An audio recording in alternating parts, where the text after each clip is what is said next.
তীরাকে কিছু বলতে না দিয়ে ঐশী সামনে ভিড়ের মধ্যে হারিয়ে গেল। তীরা দীর্ঘশ্বাস ফেলে মাথা নিচু করলো। ভালো আছো তীরা? নিয়নের কণ্ঠ পেয়ে মাথা তুলল তীরা। নিয়নের প্রশ্নে তার নিঃশ্বাস বন্ধ হয়ে আসছে। প্রচন্ড কষ্ট দেওয়ার পর যখন কেউ প্রশ্ন করে ভালো আছো, তখন তাকে কি জবাব দেওয়া উচিত? তীরা নিজের মনে দহন নিয়নের বোঝাতে চাইল না। ঠোঁটে কৃত্রিম হাসি ঝোলানোর সুনিপুণ ভাবে। আলহামদুলিল্লাহ, আল্লাহ ভালোই রেখেছেন। আপনার কি খবর? আমি প্রচন্ড খারাপ আছি তীরা। তোমায় ছাড়া আমি সত্যি ভালো নেই। আব্বু আম্মুর সাথে যোগাযোগ নেই। ওরা আমার সাথে কেন এরকম করছে জানি না। ও কোথাও বসি, চা খাবে? না, আমার এক আপু আসবে, এখানে অপেক্ষা করতে বলেছে। চা এখানে আনি? কিছুক্ষণ কথাও বলা যাবে না? আমাদের মধ্যে কথার বাকি আছে কিছু? বোধ হয়তো নেই। থাকলে আমি যখন বেহায়ের মতো একটু কথা বলার জন্য আপনার পেছনে পাগলের মতো পড়েছিলাম, তখন আপনি আমার চিনতেও অস্বীকৃতি জানিয়েছেন। ভাববেন না এটা নিয়ে আমার মনে ক্ষোভ আছে। যেটুকু রাগ ছিল তা জমে পাথর হয়ে গিয়েছে। সেই পাথরে আর আঘাত করার চেষ্টা করে কোনো লাভ নেই। তুমি ভুলতে পেরেছো আমাকে? আপনি ভুলে যেতে পারলে আমি কেন পারবো না? আমি কি মানুষ না? অবশ্যই ভুলতে পেরেছি আমি। ভিড়ের মাঝে মুখোমুখি দাঁড়িয়েছিল দুজন। আচমকা পেছন থেকে সামান্য ধাক্কাতে তীরা ব্যালেন্স হারিয়ে ফেলল। শাড়ি সামলানোর প্রচেষ্টা করতে গিয়ে পাক ফসকে গেল। নিয়ন তৎক্ষণাৎ তীরার দুবাহু শক্ত করে ধরে তীরাকে ধরে রাখল। তীরার প্রচন্ড অস্বস্তি হলো নিয়নের স্পর্শে। সারা শরীরে অঙ্গারের তেজ উপলব্ধি করলো সে যেন। নিয়নের এক ধাক্কায় সরিয়ে দেওয়ার প্রচেষ্টা করলেও নিয়নের শক্ত হাতের কাছে অসহায় তীরা, দুর্বল শরীরটা। নিয়ন তীরার হাতটা টেনে একটু আড়ালে নিয়ে গেল। এখানটাতে হইচই কম। নিয়ন কোনো কথা না বলেই কেবল ভাবলে সিং দৃষ্টিতে তীরার দিকে তাকিয়ে আছে। কিছু বলবেন আপনি? তীরা, আমি যা করেছি তোমার ভালোর জন্য। ওই সময় ব্রেকআপ করাটা দরকার ছিল। তোমার অ্যাডমিশন ফেজে আমি কোনো বাধা হতে চাইনি। মজা করছেন? আমার কলেজ লাইফ শুরুও হয়নি তখন ব্রেকআপ করেছেন আপনি আমার সাথে, উইদাউট আ ভ্যালিড রিজন। আমার এই ট্রমা থেকে বের হতে কত সময় লেগেছে ধারণা আছে আপনার? হুট করে দূরে সরে গেলেই সব শর্ট আউট হয়ে যায়? এত সহজ সবটা? তীরা, তোমার মনে আছে এই শাড়ি পরে তুমি একদিন আমাকে ভিডিও কল করেছিলে? আমি বলেছিলাম তোমায় এই রঙে মানায়। অপ্রাসঙ্গিক কথা বন্ধ করেন। নিয়ন কোনো কথা না বলে তীরার দুবাহু শক্ত করে ধরে। তীরার রাগে নিয়নকে ক্রমাগত আঘাত করতে থাকে। একসময় ধৈর্য হারিয়ে কান্না করে ফেলে। দীর্ঘ ৩ বছর জমানো অভিমান অশ্রুকণা হয়ে ঝরে পড়ে। নিয়ন আলতো করে তীরাকে জড়িয়ে ধরে। দুর্বল চিত্তে তীরা অনুভব করে নিয়নের স্পর্শ। উপলব্ধি করে নিজের নমনীয়তাও। তৎক্ষণাৎ সরে যায় সে। দয়া করে মিথ্যা আশার দিয়েন না প্লিজ। আমি আপনাকে চাই না, আর ঘৃণা করি আমি আপনাকে। প্লিজ আমার সামনে আর আসবেন না আপনি, প্লিজ। আচ্ছা ঠিক আছে। নিয়ন সোজা হেঁটে চলে যায়। তীরা মূর্তির ন্যায় দাঁড়িয়ে থাকে। একটু আগেও এ নিয়ন আর এ নিয়নের মধ্যে যেন বিস্তর ফারাক। তীরার মনে হচ্ছে মুহূর্তেই যেন সমস্ত প্রেক্ষাপট বদলে গেল। আশেপাশে ঐশীকে খোঁজার চেষ্টা করলো তীরা, কিন্তু চোখ ঝাপসা হয়ে এসেছে। এক মুহূর্তে বুকে জড়িয়ে নিয়ে পরক্ষণেই সরিয়ে দেওয়া। পায় তারা বোধহয় নিয়ন ছাড়া কেউ ভালো জানে না। তীরা এগোতে যাবে এমন সময় নিয়নের টিমের একজন পথ আটকালো তীরার। লোকটা হাতের মাইক। সে তীরার সামনে এসে দাঁড়ালো। আপু, আমরা প্রোগ্রাম নিয়ে একটু মতামত নিতে পারি? না। তীরা নির্লিপ্ত দৃষ্টিতে প্রত্যুত্তর করলো। পেছনে ফিরতে লোকটা বলে উঠল, আরে লিমন ভাইয়ের বউ যে, খবর কি তেহজিব ভাবি? তীরার পা উক্ত স্থানেই থেমে গেল। অশ্রুসিক্ত চোখে পেছনে ফিরে দেখলো সে নারীকে, যার প্রতি তীরার মনে রাজ্যের হিংসা জমেছে। আবৃত শরীরে অনাবৃত, কেবল চোখ জোড়া। তীরা সেদিকেও ধ্যান দিতে পারল না। যত দ্রুত সম্ভব সেখান থেকে সরে যেতে চাইল। গিরগিটি যত দ্রুত রং বদলায় তার চেয়েও দ্রুত নিয়নের রূপ বদলায়। আবার সে রূপের মোহে ভিড়তে চায় না তীরা। এলোমেলো পা চালাতে লাগলো। আচমকা একজোড়া হাত তার হাত ধরলো।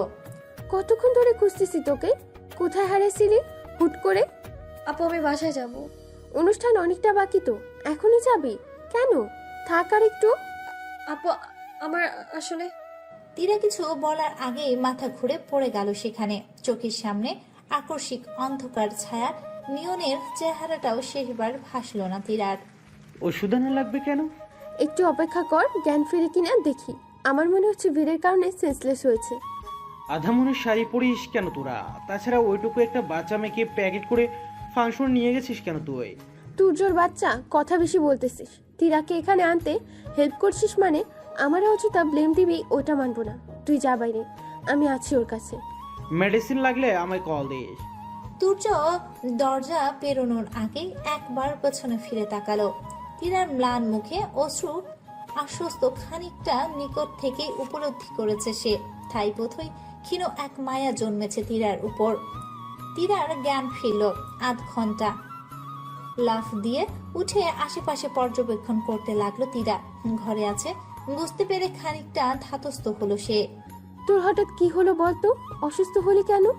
শাড়ির জন্য তো তুই সেন্সলেস হসনি, কারণ কি? গরমের কারণে আপু। তাছাড়া আমার বাড়ির কথা খুব মনে পড়ছে। বাড়ি যাব কিছুদিনের জন্য। তুমি একটু কাল পরশু বাসের টিকিট ম্যানেজ করে দিতে পারবা? তীরা, তোর কি হয়েছে? সকালে সব ঠিক ছিল, অনুষ্ঠানে যাওয়ার কিছুক্ষণ পর থেকেই তোর মধ্যে এই সাডেন চেঞ্জ কেন বলতো? তীরা, কিছু হয়েছে তোর সাথে? কেউ মিসবিহেভ করেছে? একবার শুধু বল আমাকে। কিচ্ছু হয়নি আপু, রিল্যাক্স। আব্বু আমার কথা মনে পড়ছে আমার। এখন তো ভার্সিটিতে ফেস্টিভ্যাল চলছে, ততদিন আমিও ঘুরে চলে আসি। তুমি কালকে টিকিটটা করে দাও না আমায়। আচ্ছা, আমি খাবার বাড়ছি, তুই ফ্রেশ হ। তীরা মাথা নেড়ে সম্মতি জানালো।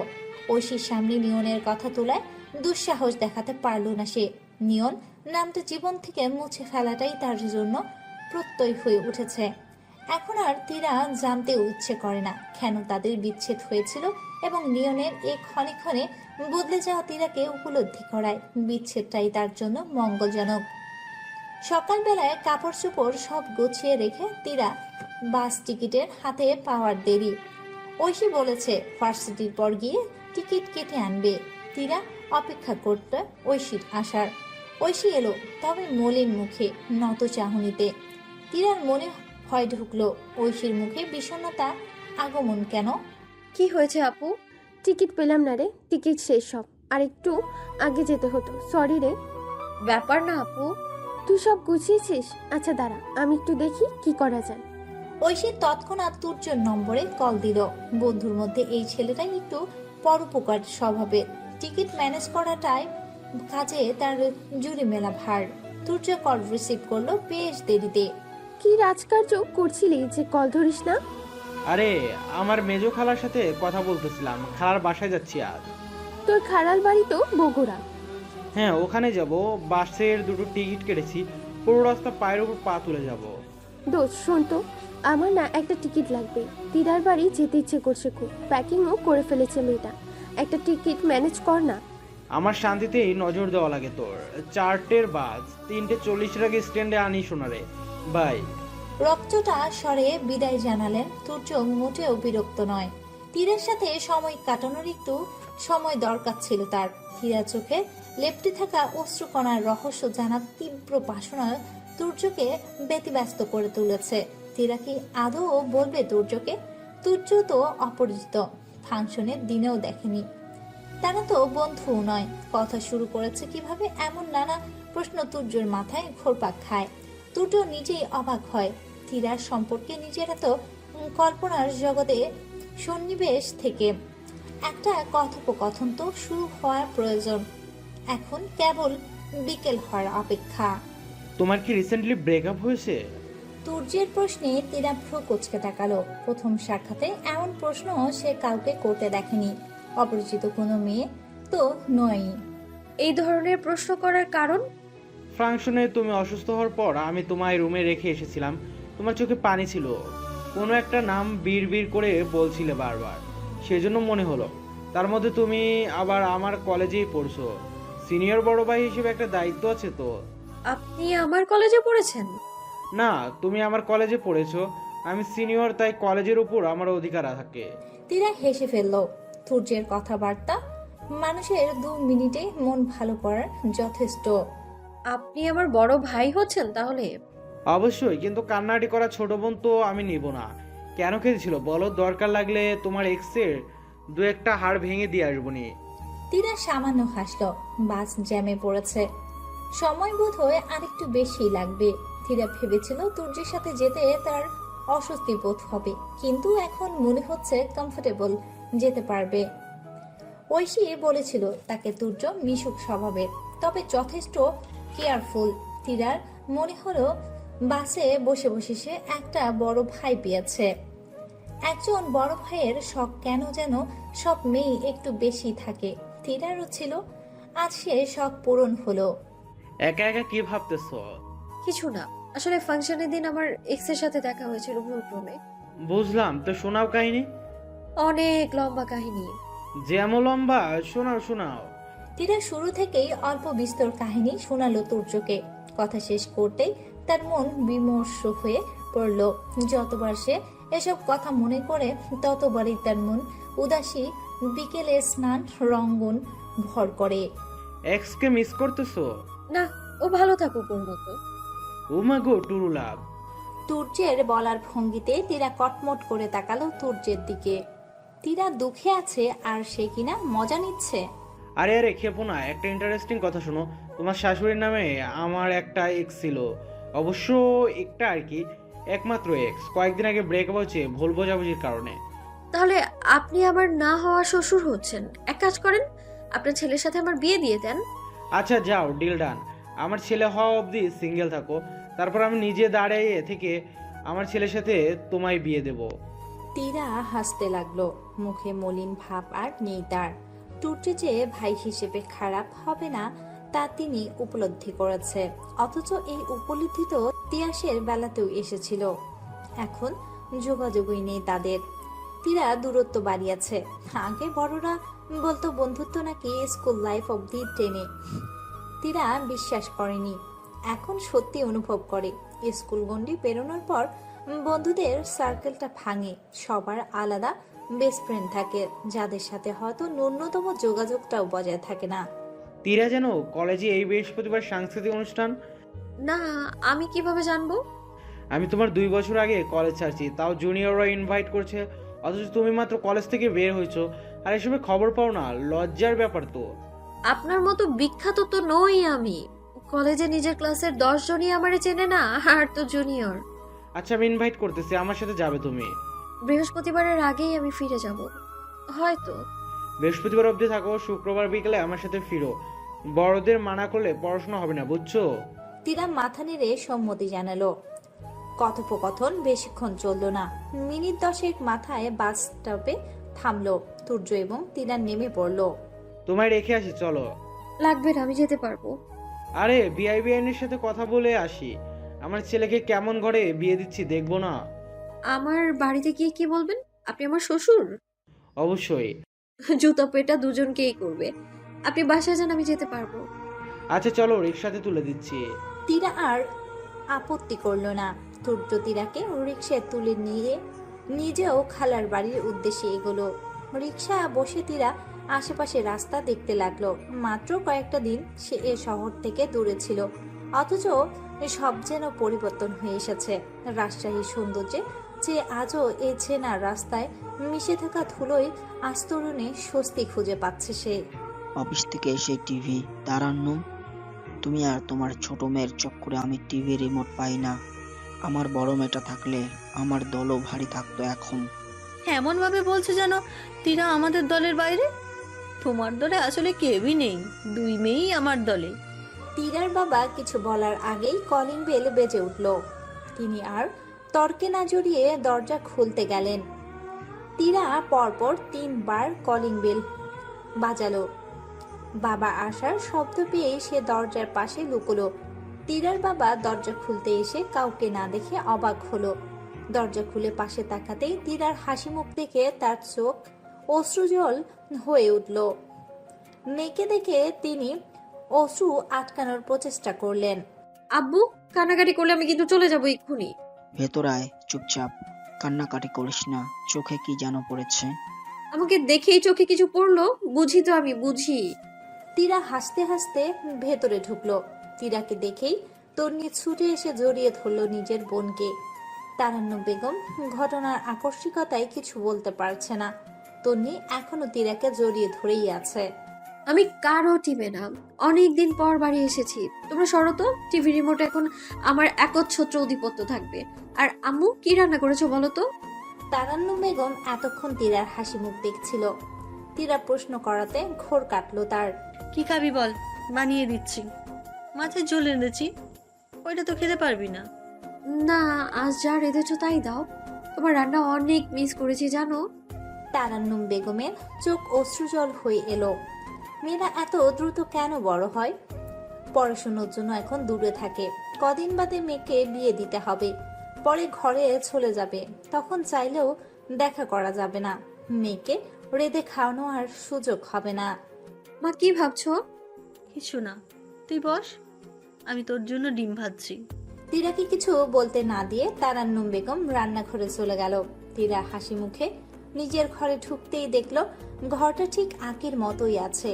তীরা ড্রয়ার খুলে দেখলো ডায়েরিও আগের মতোই পড়ে আছে ড্রয়ারে। ডায়েরির জমানো স্মৃতিগুলো পড়ে আছে। সময় সব ক্ষতের মলম হিসেবে কাজ করে, কথাটা সত্যতা তীরা বুঝতে পারছে।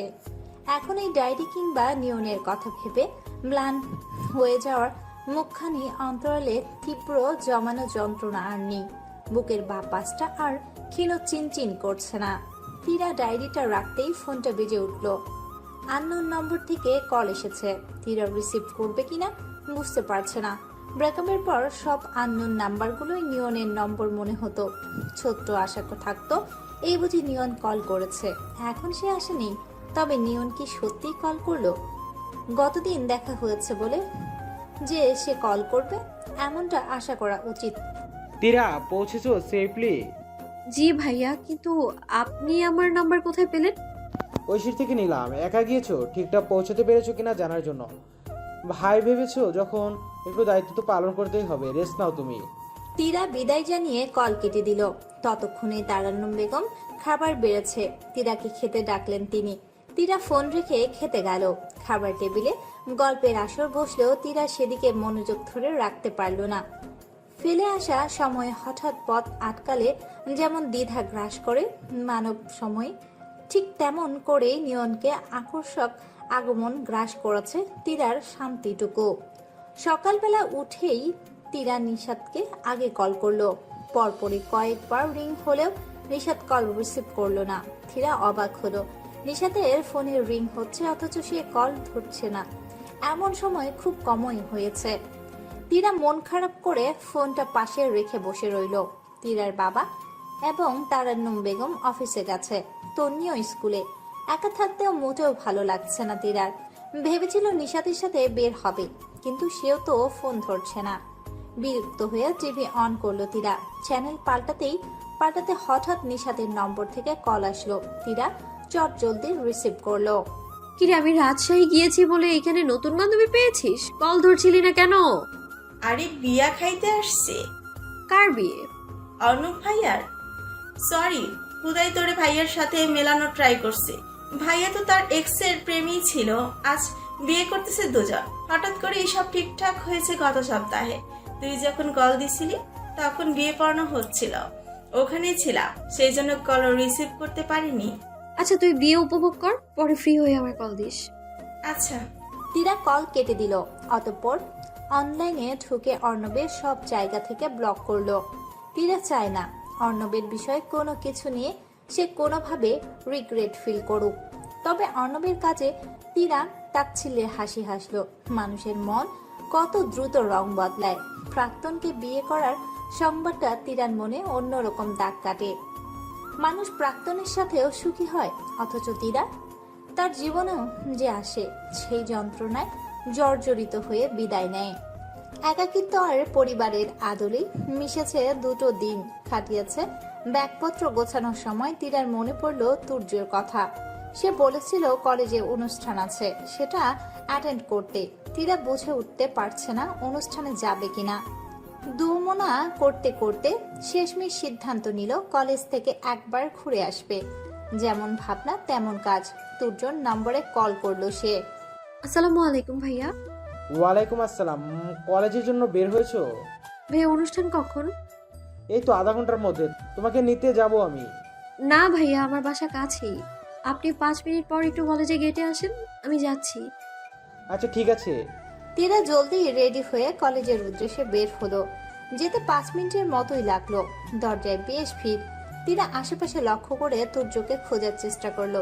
আচমকা কারোর সাথে ধাক্কা লাগে তীরার। খানিকটা পিছনে পড়ে যেতেই ধরলো। নিজেকে সামনে তাকাতেই নীরাকে দেখে খানিকটা অবাক হলো তীরা। নীরা এখানে কেন? নীরা, ভালো আছো?